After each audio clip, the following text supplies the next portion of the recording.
जय श्री राधे कृष्णा।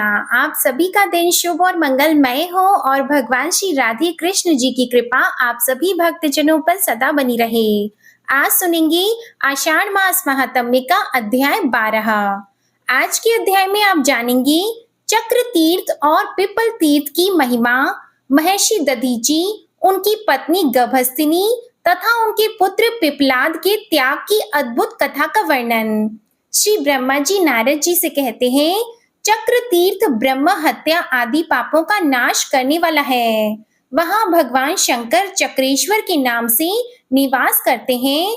उन्हीं से भगवान विष्णु को चक्र प्राप्त हुआ था। श्री विष्णु ने वहां रहकर चक्र के लिए भगवान शंकर की आराधना की थी, इसीलिए उसे चक्र तीर्थ कहते हैं। उसके श्रवण मात्र से मनुष्य सभी पापों से मुक्त हो जाता है। चक्र तीर्थ के बाद पिपल तीर्थ है। उसकी महिमा का वर्णन करने में शेष नाग भी समर्थ नहीं है। हे नारद, चक्रेश्वर ही पिपलेश्वर है। उनके नाम का कारण सुनो। दधीची नाम से विख्यात एक मुनि थे। वे सभी उत्तम गुणों से सुशोभित थे।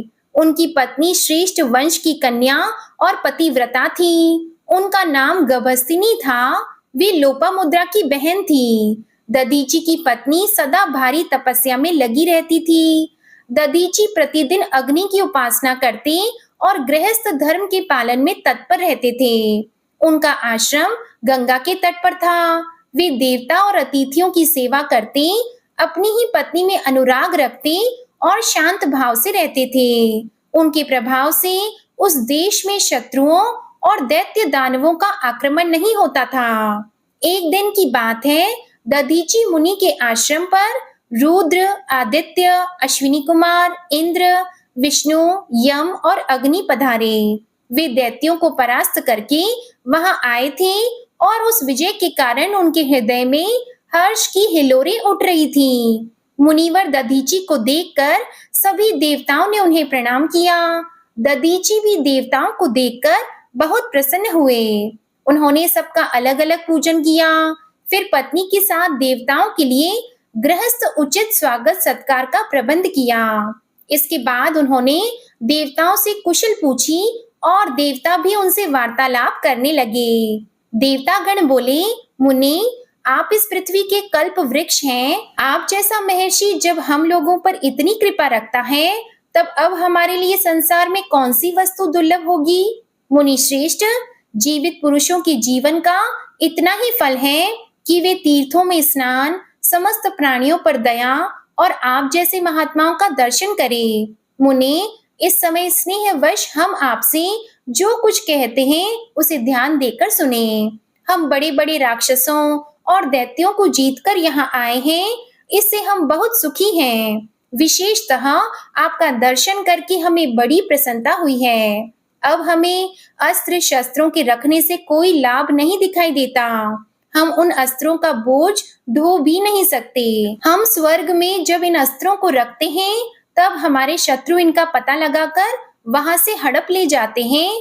इसलिए हम आपके पवित्र आश्रम पर इन सब अस्त्रों को रख देते हैं। ब्राह्मण, यहाँ दानवों और राक्षसों से तनिक भी भय नहीं है। आपकी आज्ञा से यह सारा प्रदेश पवित्र और सुरक्षित हो गया है। तपस्या के द्वारा आपकी समानता करने वाला दूसरा तो कोई है ही नहीं। अब हम कृतार्थ होकर इंद्र के साथ अपने अपने स्थान को चले जाते हैं। अब इन आयुधों की रक्षा आपके अधीन है। देवताओं की यह बात सुनकर दधीची मुनि ने कहा, एवं अस्तु। उस समय उनकी प्यारी पत्नी ने उन्हें रोका कि मुनि, यह देवताओं का कार्य विरोध उत्पन्न करने वाला है, अतः इसमें आपको पढ़ने की क्या आवश्यकता है। जो शास्त्रों का ज्ञान प्राप्त करके परमार्थ तत्व में स्थित हो चुके हैं, संसार के कार्यों में जिनकी कोई आसक्ति नहीं है, उन्हें दूसरों के लिए ऐसा संकट मोल लेने से क्या लाभ जिससे न इस लोक में सुख है और न परलोक में। विप्रवर, मेरी बातें ध्यान देकर सुनो। यदि आपके इन आयुधों को स्थान दे दिया तो इन देवताओं के शत्रु आपसे भी द्वेष करेंगे। यदि इनमें से कोई अस्त्र नष्ट हुआ या चोरी चला गया तो ये देवता भी कुपित होकर हमारे शत्रु बन जाएंगे। अतः मुनीश्वर, आप वेदवेत्ताओं में श्रेष्ठ हैं। आपके लिए इस पराये द्रव्य में ममत्व जोड़ना ठीक नहीं। अगर धन देने की शक्ति हो तो याचक को देना ही चाहिए। उसमें कुछ विचार करने की आवश्यकता नहीं है। यदि धन देने की शक्ति न हो तो साधु पुरुष केवल मन, वाणी तथा शारीरिक क्रियाओं द्वारा दूसरों का कार्य साधन करते हैं। प्राणनाथ, पराये धन को अपने यहाँ धरोहर के रूप में रखना साधु पुरुषों ने कभी स्वीकार नहीं किया है। इसका उन्होंने सदा बहिष्कार ही किया है। अतः आप यह कार्य न कीजिए। अपनी प्यारी पत्नी की यह बात सुनकर ब्राह्मण ने कहा, भद्रे, मैं देवताओं की प्रार्थना पर पहले ही हाँ कह चुका हूँ। अब नहीं कर दूं तो मुझे सुख नहीं मिलेगा। पति का कथन सुनकर ब्राह्मणी यह सोचकर चुप हो गई कि देव के सिवा और किसी का किसी पर वश नहीं चल सकता। देवता लोग अपने अत्यंत तेजस्वी अस्त्र आश्रम पर रखकर मुनीश्वर को नमस्कार करके कृतार्थ होकर अपने अपने लोक में चले गए। देवताओं के चले जाने पर मुनि अपनी पत्नी के साथ धर्म में तत्पर होकर प्रसन्नता पूर्वक वहां रहने लगे। इस प्रकार 1000 दिव्य वर्ष बीत गए। तब दधीची ने अपनी पत्नी से कहा, देवी, देवता यहाँ से अस्त्र ले जाना नहीं चाहते और दैत्य मुझसे द्वेष करते हैं। अब तुम ही बताओ क्या करना चाहिए। पत्नी ने विनय पूर्वक कहा, नाथ, मैंने तो पहले ही निवेदन किया था। अब आप ही जाने और जो उचित हो सो करें। दैत्यों में जो बड़े बड़े वीर, तपस्वी और बलवान हैं, वे इन अस्त्र शस्त्रों को निश्चय ही हड़प लेंगे। तब दधीची ने उन अस्त्रों की रक्षा के लिए एक काम किया। उन्होंने पवित्र जल से मंत्र पढ़ते हुए अस्त्रों को नहलाया। फिर वह सर्वास्त्रमय परम पवित्र और तेज युक्त जल स्वयं पी लिया। तेज निकल जाने से वे सभी अस्त्र शस्त्र शक्तिहीन हो गए, अतः क्रमशः समय अनुसार नष्ट हो गए। इसके बाद देवताओं ने आकर दधीची से कहा, मुनिवर, हमारे ऊपर शत्रुओं का महान भय आ पहुंचा है, इसलिए हमने जो अस्त्र आपके यहाँ रख दिए थे उन्हें इस समय दे दीजिए। तब दधीची मुनि ने कहा, आप लोग बहुत दिनों तक उन्हें लेने नहीं आए, अतः दैत्यों के भय से हमने उन अस्त्रों को पी लिया है। अब वे हमारे शरीर में स्थित हैं, इसलिए जो उचित हो वह कहें। यह सुनकर देवताओं ने विनीत भाव से कहा, मुनीश्वर, इस समय तो हम इतना ही कह सकते हैं कि अस्त्र दे दीजिए। तब ब्राह्मण कहने लगे, सब अस्त्र मेरी हड्डियों में मिल गए हैं, इसलिए उन हड्डियों को ही ले जाओ। उस समय प्रिय वचन बोलने वाली दधीची की पत्नी प्राति थे उनके पास नहीं थी। देवता उनसे बहुत डरते थे। उन्हें न देखकर दधीची मुनि से बोले, विप्रवर, जो कुछ करना हो शीघ्र करो। दधीची ने अपने दुस्त्यज प्राणों का परित्याग करते हुए कहा, देवताओं, तुम सुख पूर्वक मेरा शरीर ले लो, मेरी हड्डियों से प्रसन्नता प्राप्त करो। मुझे इस देह से क्या काम है। ऐसा कहकर दधीची पद्मासन बांधकर बैठ गए।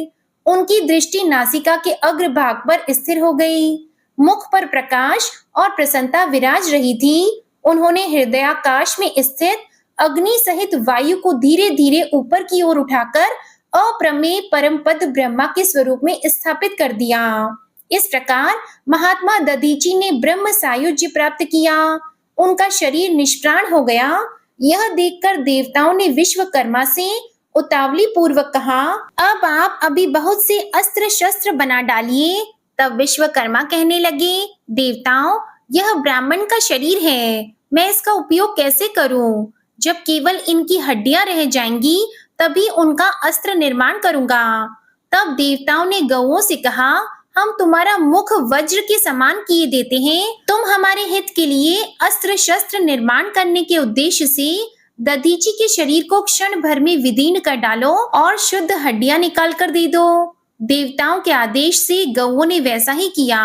उन्होंने दधीची के शरीर को चाट चाट कर हड्डियां निकाल ली और देवताओं को दे दी। देवता उत्साह के साथ अपने लोक में चले गए और गौएं भी अपने स्थान को लौट गईं।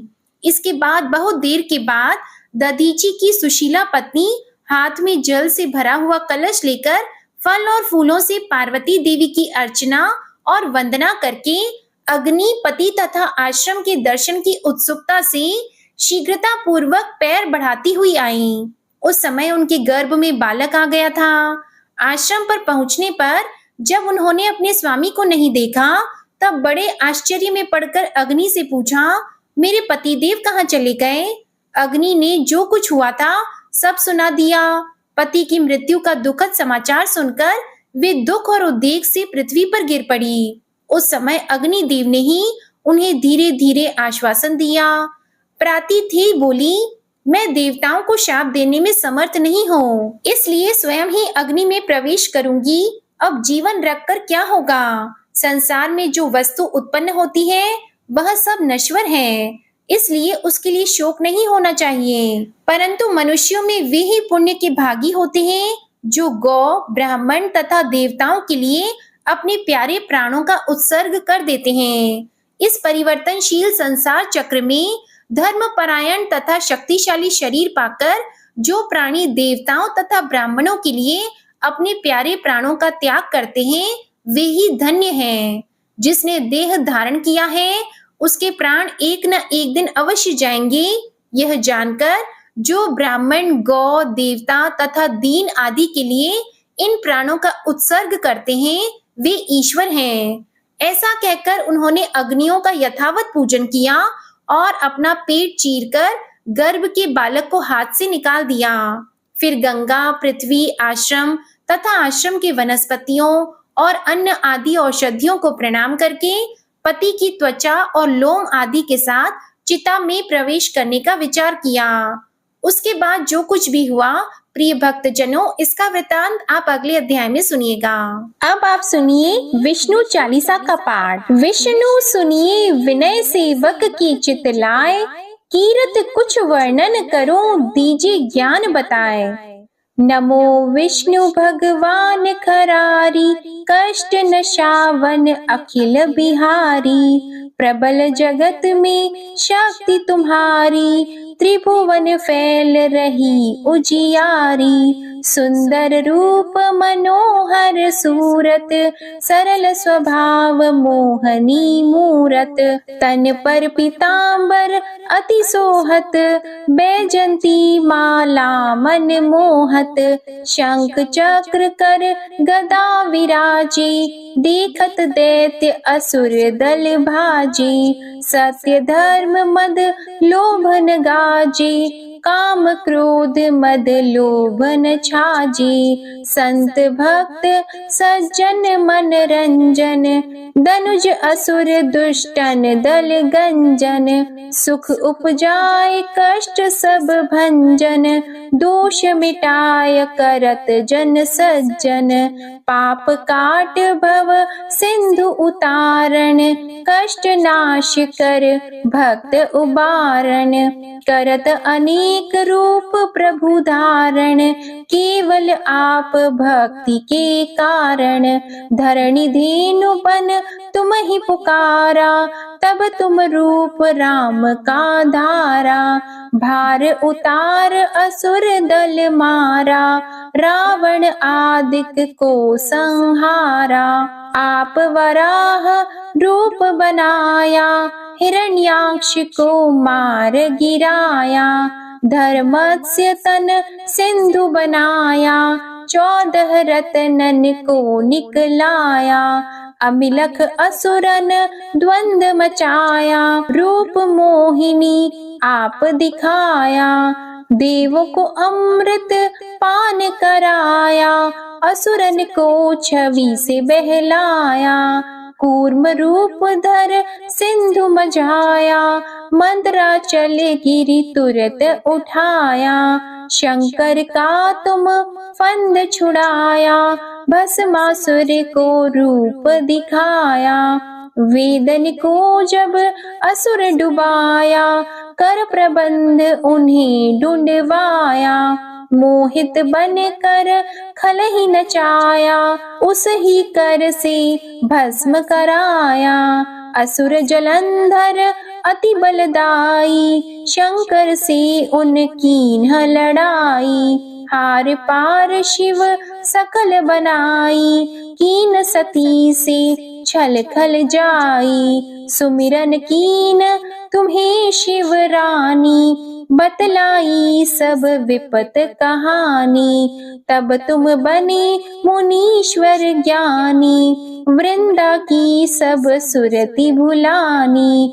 देख तीन धनुज शैतानी, वृंदा आए तुम्हें लपटानी। हो स्पर्श धर्म क्षति मानी, हना असुर उर शिव शैतानी। तुमने ध्रुव प्रहलाद उबारे, हिरणाकुश आदिक खल मारे। गणिका और अजामिल तारे, बहुत भक्त भव सिंधु उतारे। हरहु सकल संताप हमारे, कृपा करहु हरि सिरजनहारे। देखहु मैं निज दर्श तुम्हारे, दीप बंधु भक्तन हितकारे। चाहता आपका सेवक दर्शन, करहु दया अपनी मधुसूदन।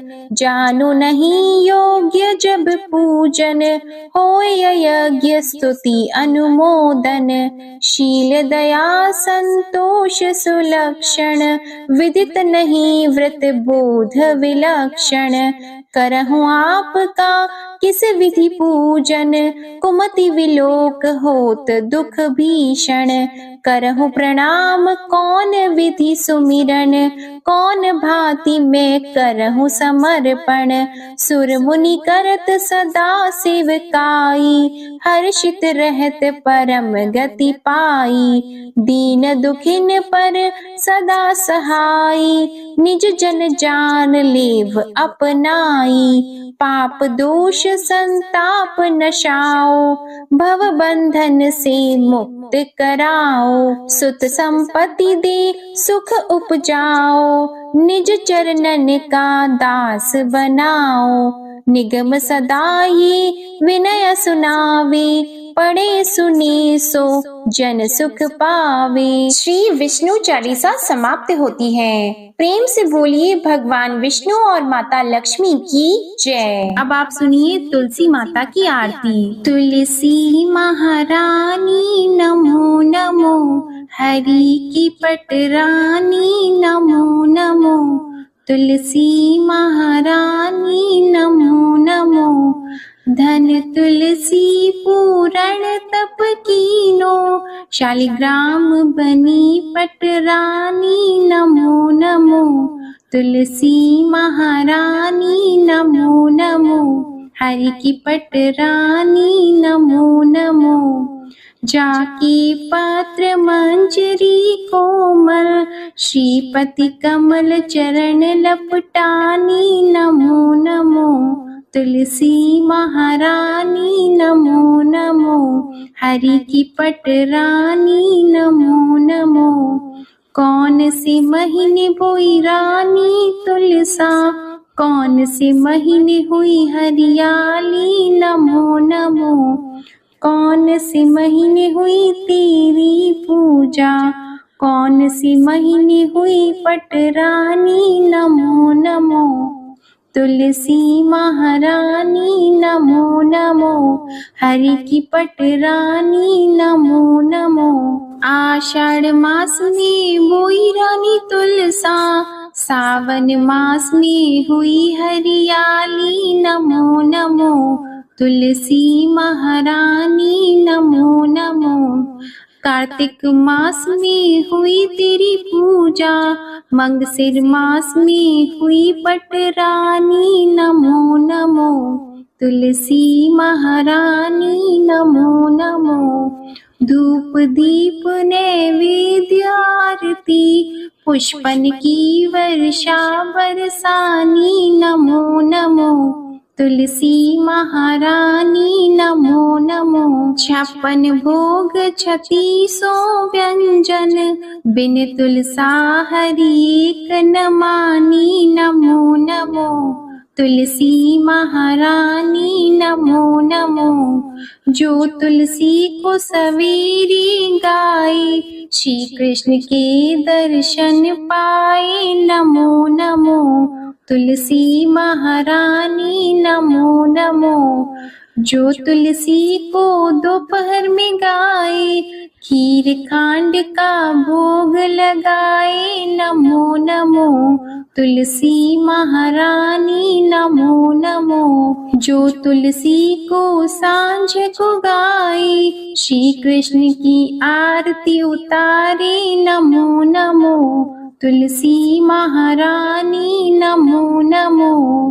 जो तुलसी को रात को गाए, श्री कृष्ण के चरण दबाए। नमो नमो तुलसी महारानी, नमो नमो। सभी सखी मैया तेरो यश गावे, भक्ति दान दीजिए महारानी। नमो नमो तुलसी महारानी, नमो नमो।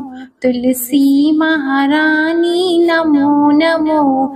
हरि की पटरानी, नमो नमो। प्रेम से बोलिए श्री तुलसी माता की जय। भगवान श्री विष्णु जी की जय। शालिग्राम भगवान जी की जय। आपको आज की कथा पसंद आए तो वीडियो को लाइक करिएगा, शेयर करिएगा, कमेंट में भगवान श्री लक्ष्मी नारायण जी की जय लिखिएगा और हमारे चैनल को सब्सक्राइब जरूर कीजिएगा। इसी के साथ आज आप हमारे चैनल पर योगिनी एकादशी के व्रत पारण की कथा भी सुनिएगा और बुध प्रदोष व्रत की कथा भी सुनिएगा। प्रेम से बोलिए श्री हरि विष्णु जी की जय।